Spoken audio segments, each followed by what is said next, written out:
All right, scanning the audience. This is the audience, and I've got that whole baseball team over there. All right, here we go. In 3, 2, 1. Greetings, and welcome to Martial Arts. We're going to be talking today about the basic components of striking and hitting.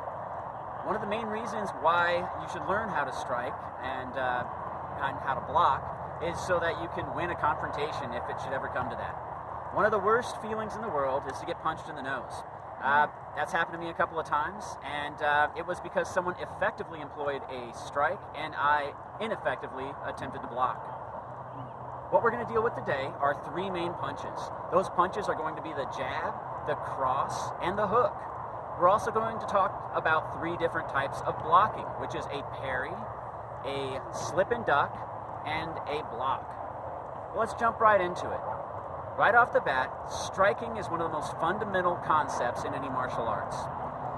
When we strike, we want to make contact with the 2 large knuckles on our hand and a straight line going all the way up to the shoulder, or in the case of a hook, a straight line going with our elbow.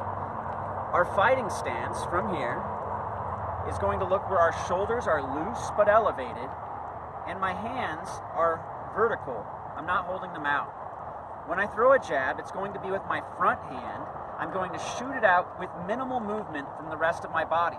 I don't want to move with the rest of my body before I throw the jab because that will telegraph the hit. It'll show my opponent what's coming.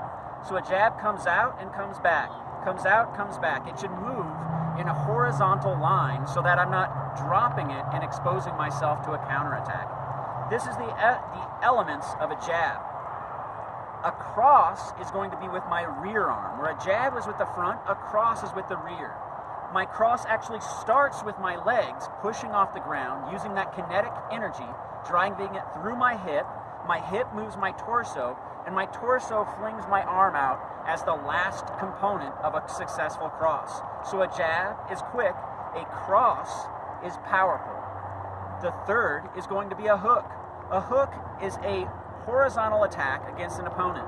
I'm going to begin a hook by pivoting on my front foot. The pivot is going to allow my hips to move. My hips will move my arm. The power of a hook comes in your hips moving and your torso, not the arm. So a hook will come around from the torso up through the hand. So far we've covered the 3 basic strikes. That was our jab, our cross, and our hook.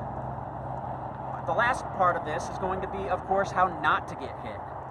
One of the main things, Josh, you're going to come right out here. If Josh is giving me a jab, I'm trying to parry it. That was a thumbless, I notice I have a flipper grip.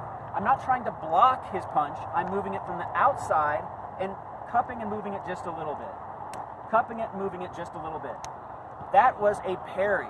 The next form in a parry is, again, a small motion with cupped hands that's redirecting a strike.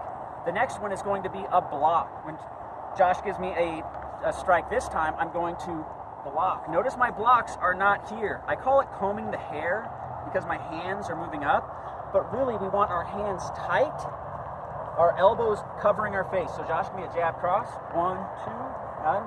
1, 2. So this is coming in, this is coming in. We're protecting the main vital components of our face, the cheekbone, the chin, our temples, and right behind the ear. I'm trying to cover this all with the block. The last one is going to be a slip. A slip is here, or a duck is here. It's slipping and ducking. So we'll do a slip if I move to the outside. A duck is going to be against horizontal attacks.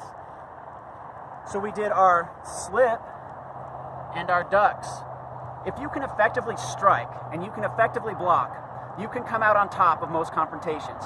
And while absolutely I hope that nobody has to use any of these things, it's better to have the skills and not use them than to be put in the position where you wished you would have had those skills, and the next thing you know, you're either knocked out or you're hurt bad. That's all. I hope you all enjoyed my lesson, and here are the notes. Thank you very much.